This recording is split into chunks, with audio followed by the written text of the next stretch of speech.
Големи имења од светската политичка сцена во официјални посети на Македонија во пресред на референдумот.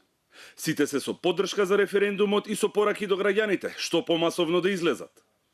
Ги прашавме нашите гледачи, дали посетите и пораките ќе влијаат, дали тоа ќе ги мобилизира граѓаните. Твитерџијата со знакот звезда напиша: ќе влијаат, затоа што доаѓаат високи представници на развиени земји.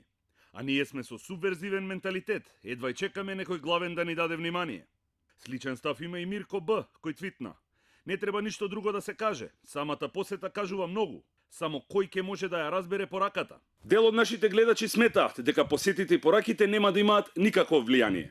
Твитерџијата Ристо Разбираш напиша: нема да имаат. Влијание ќе има само тој што ќе му каже на Мицковски дали да излезат или не на гласање. Донатело е на ставот: не, луѓето веќе се одлучиле што ќе прават. Исто мисли Твитерџијата, нервоза секој ден. Нема да влијаат и ќе гласам за. Виктор Стевич пак ни напиша: сакам да направат истражување врвни социолози по оваа тематика.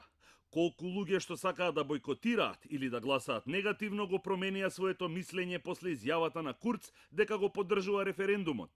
Се кладам дека ќе биде некој смешен процент, 0,01%. Меѓутоа, посетите на светските политичари може да имаат и контраефект кај граѓаните, сметаат дел од нашите гледачи. Off Duty комедијан напиша: мешање во внатрешните работи во една држава во моменти на поделеност има само негативен ефект. Силијан Штркот твитна: можат веднаш да заминат. Господ го предводи бойкотирам. Ова беа дел од ставовите и мислењата на нашите гледачи на социјалните мрежи. Мислењата се поделени, а резултатите од посетите и од пораките ќе ги видиме неколку часа по затварањето на гласачките места.